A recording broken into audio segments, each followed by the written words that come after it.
us leaving doesn't mean people don't stop dying.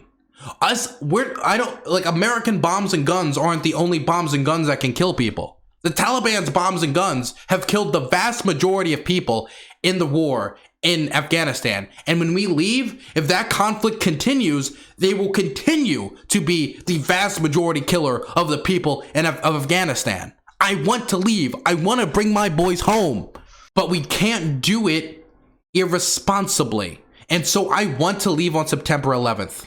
I do, 100%. This war has been going on for 20 fucking years.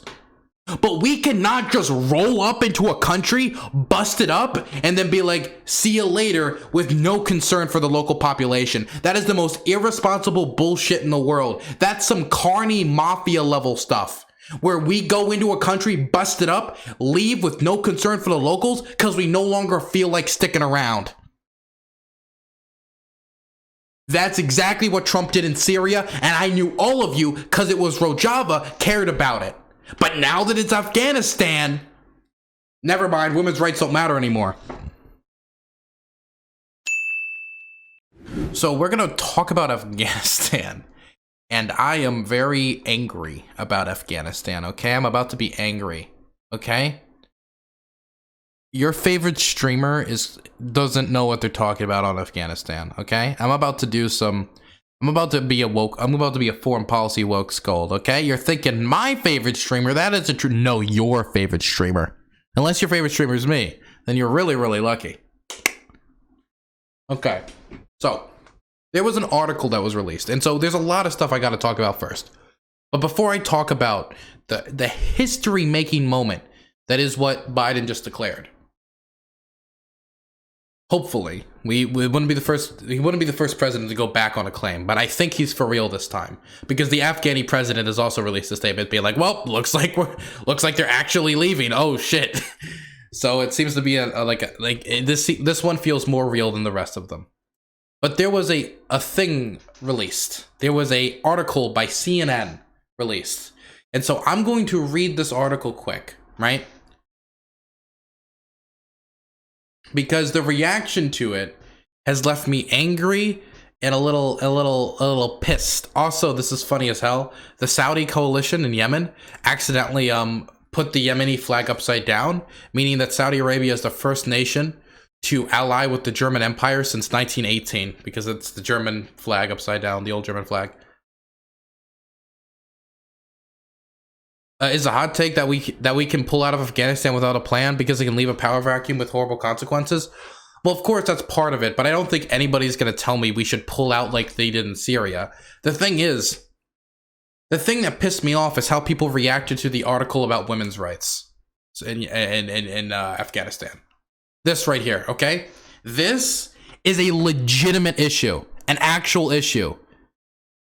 An issue Afghanis have been talking about for a long, long time. So, let me just say this. I do not think Mitch McConnell wants us to stay in Afghanistan because he cares about women's rights. I don't think barely anyone wants us to stay in Afghanistan because of women's rights, right? There's a certain section of the Afghani population that would want us to stay in Afghanistan for women's rights, even past peace deal, if you look at the polling. But I don't think that's a large section of the American populace. So let me be clear. I don't think that Mitch McConnell is making, or anybody in the Republican Party, or even a lot of people in the Democratic Party, is going to talk about this under the idea that they care about women's rights. But we cannot dismiss the fact that the Taliban is one of the most sexist organizations in the world, and would most certainly, if was able to climb to power, push back all the progress that has been made in Afghanistan when it comes to women getting an education. And the thing is, the population of Afghanistan seems to agree that this thing that a lot of people are dismissing is a priority, and I have the polling data to prove it. So, the Asia Foundation released some polling data last year about a peace deal and what people are prioritizing in a peace deal. And it's really interesting statistics about how people don't really like the Taliban, but people like peace more than they hate the Taliban. So they're willing to have a Taliban-led Afghanistan more than they're willing to, they're not willing to have a Taliban-led Afghanistan, but they're willing to accept a Taliban-influenced Afghanistan if it means having peace. But it also came with a lot of other conclusions about women's rights. So I saw a lot of streamers be like, haha, we're doing the woke occupation now, or we're doing we're doing all this for the feminisms now. I don't think that's why we're doing it, but that doesn't mean us pulling out without a secure peace deal would not have extremely detrimental effects for women's rights. Something that is a extremely important thing to the Afghani population. So let's go through some numbers quick before I get back further into this. A majority of respondents, 73.2%, state they would be very unwilling to accept a peace agreement with conditions that women and girls are no longer able to work outside of the home. By gender, more than 80% for females.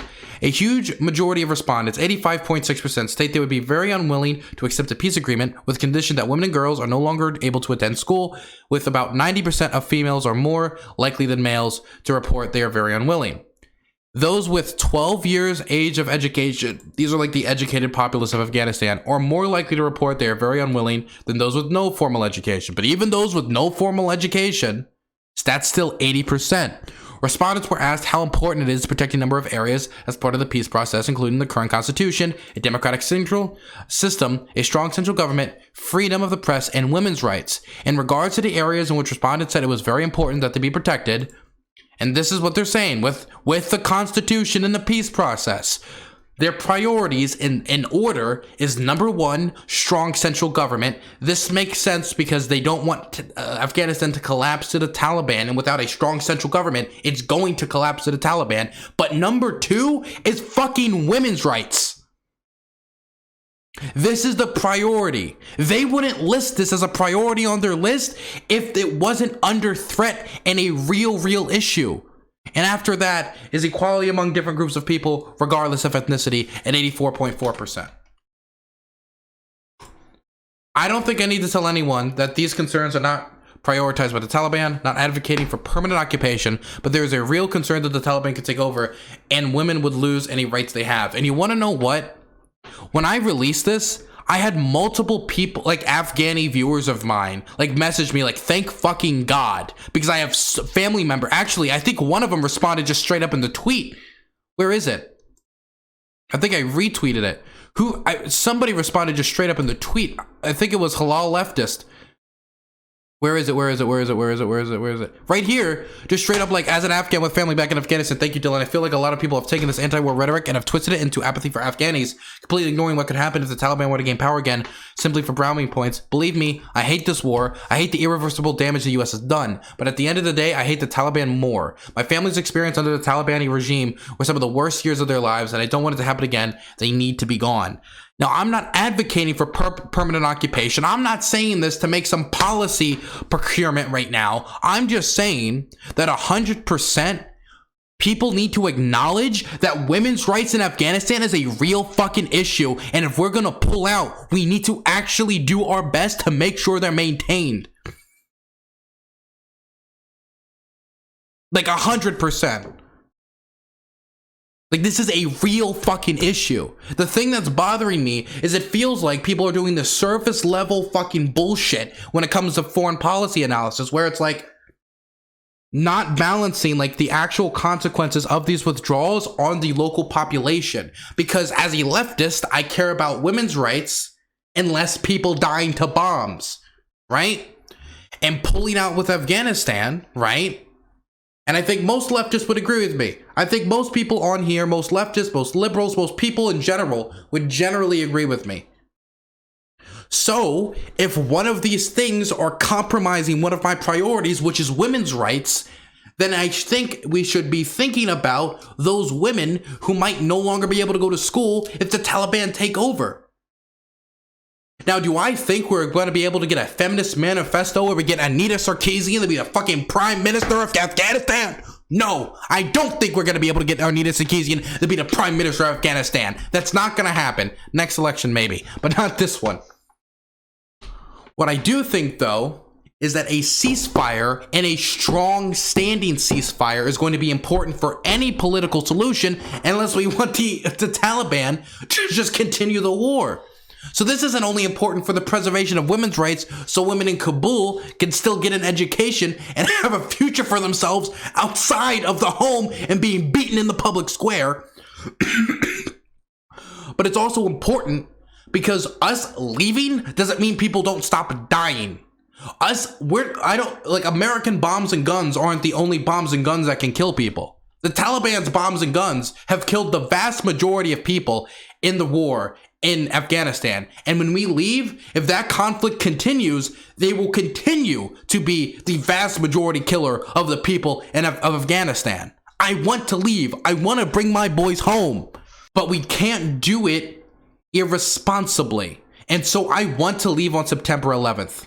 I do, 100%. This war has been going on for 20 fucking years. But we cannot just roll up into a country, bust it up, and then be like, see you later, with no concern for the local population. That is the most irresponsible bullshit in the world. That's some carny mafia level stuff. Where we go into a country, bust it up, leave with no concern for the locals, because we no longer feel like sticking around. That's exactly what Trump did in Syria, and I knew all of you, because it was Rojava, cared about it. But now that it's Afghanistan, never mind, women's rights don't matter anymore. And I know that not everybody who like spoke out about this thinks that. I know a lot of them, like I'm pretty sure the serfs, like when they responded to it, because I saw they responded to it, they were probably just mocking like the fact that like Mitch McConnell cared about Afghani women's rights. But it is an important thing to talk about, because I've talked about this a lot, because this is a priority for Afghanis. And I'm sick of people like speaking for Afghanis when we have the internet and we can hear them directly. We can listen to Afghanis directly and we have the polling data to see what they prioritize. And the Afghans, sorry, I keep saying Afghanis because I fucking Taliban, you get it. The Afghans, the polling data shows clearly they want the American troops to leave after a secure peace deal, and they'd be very unwilling for a peace agreement that doesn't prioritize women's rights. It's the second biggest issue. The second, under strong central government, which is literally just, don't blow me up in a fucking town square. Anyway, that's why I was angry, because I saw a lot of people giving some of the dumbest takes on the planet. Mehdi did a segment on it. Wonderful. Let's look at this. I trust Mehdi to be. Please, Mehdi, don't make me hate you. Okay. What do you say to hawks in DC, where you work? You know the think tank community. You know the foreign policy. I love Mehdi. Please don't do it to me. The hawks who say leaving Afghanistan means throwing Afghan women under the bus, school kids under the bus. That's the argument that's often deployed. What's your response to that one? I mean, I think it's an argument with which I'm deeply sympathetic, right? I am a woman in a very male-dominated field of security studies. I applaud the gains that Afghan women have made. But again, that's not the reason that the US went into Afghanistan. It's not even the reason that we stayed there for 20 years. And I think we have to be honest with ourselves about our capacity to enforce the gender norms that we want to see in Afghanistan by using our military to do so. And we also have to be honest about the cost. We are talking not just about spending money, defense budget dollars in Afghanistan, we're talking about lives. Every year for the last few years, even with a dramatically reduced presence, we've seen anywhere from about 8 to 10 US servicemen and women lose their lives. My main priority is where the vast majority of people died. And the vast majority of people who are dying are Afghanis. I weep for those 8 to 10 Americans, but the vast majority of people died are Afghanis. Point one. Point two, whether or not, now when it comes from an American strategic perspective, in my mind, if I was just being a realist, oh my God, it keeps flashing. If I was being a hardcore realist, let's say I was doing realpolitik here, right? I was doing straight up realpolitik. It's me and Henry Kissinger. We're arm in arm. I'd be like, pull out, it's not my problem. Just 100%. Because we achieved the strategic goal of making it so the Taliban Afghanistan has got a clear message. You don't harbor terrorists against the United States. That message has been sent. It's been sent for 20 years. It has been beaten into the fucking countryside.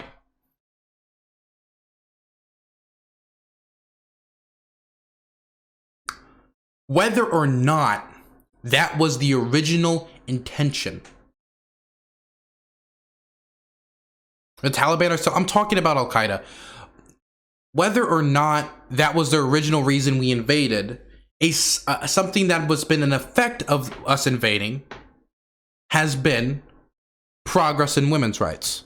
That has been a positive impact our presence in Afghanistan has had. One of the few.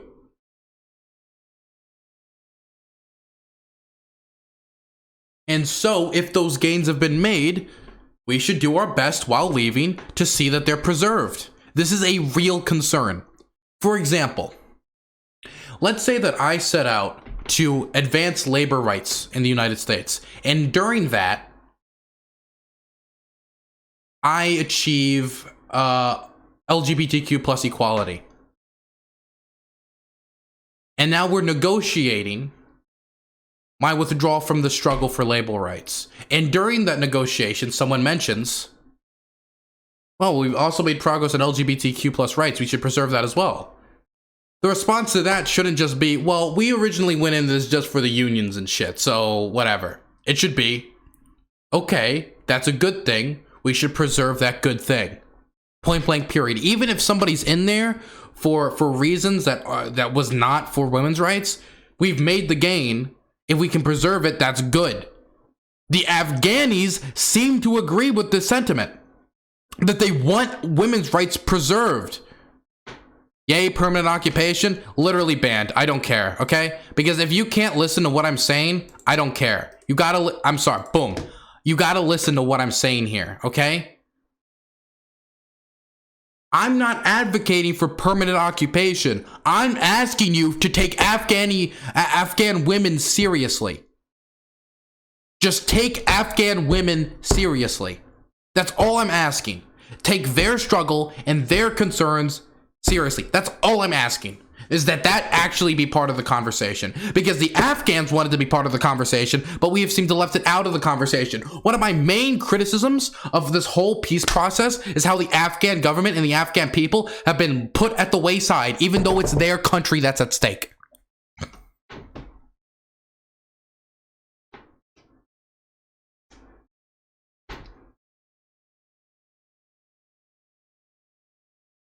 And you know what? There's a good chance even if we try, we'll fail, but I'd much rather have tried than failed. The same reason why every election, I'd much rather run a good left-wing candidate and most likely fail than not have tried at all. Because if you don't agree with that sentiment, why the fuck did you get on the Bernie campaign, honestly? The idea of getting, at least trying, God, this pisses me off.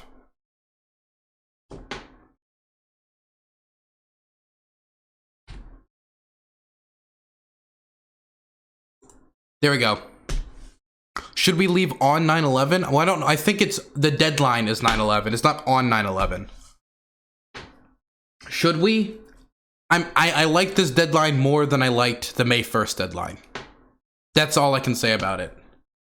Really, I do like this deadline more. It's better than the May 1st one. Because there was no way we were going to get a strong ceasefire by then. There was no way. And I hoped for it, but there was no way those talks in Turkey were gonna, like, result. I'll unban the one person, but just to... I think they got my point. What does it mean to take them seriously? Are you talking about ultimatums for the Taliban? Okay, number one, it should be like, I think the Afghan people should have actually had a seat at the table when it comes to these negotiations, and they shouldn't have been sidelined the whole time, because maybe if they had a seat at the table, then this thing, which is a priority for Afghans, would have been a part of the negotiations. The thing is, it doesn't even need to be women's rights preserved in ultimatum. Getting a strong ceasefire, a stable ceasefire, means that we could have a strong central government. With a strong central government, that could be a backland, like a foundation for the protection of women's rights.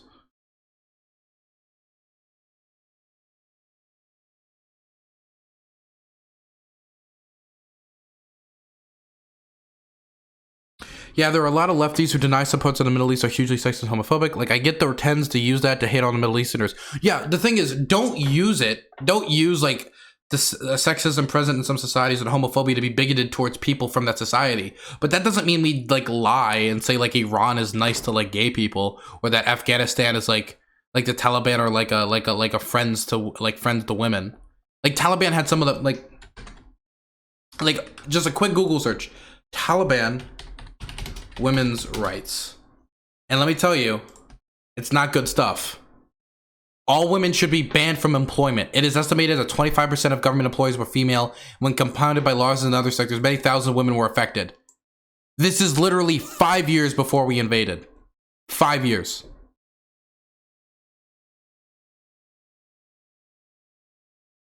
Obviously, he doesn't want permanent occupation. He actually wants it to be the 51st state. True. True. Why not? Let's go for it. Let's go for it. It'll be a blast. We'll all enjoy it.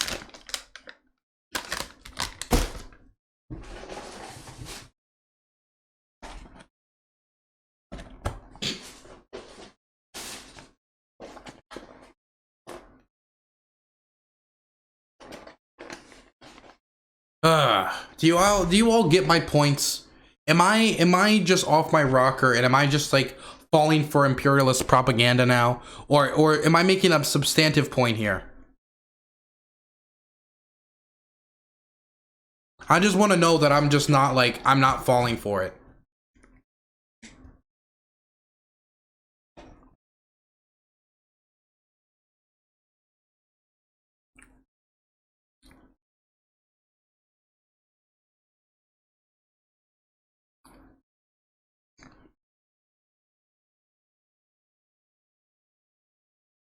It's substantive, but people will try. Oh yeah, people are gonna twist it. People are gonna twist it. The Dylan's like a feminist imperialist, woke imperialism. That's what they're gonna twist it to. Not let's leave, but let's not ignore that this should be part of it. This is a progress that's been made. Let's preserve that.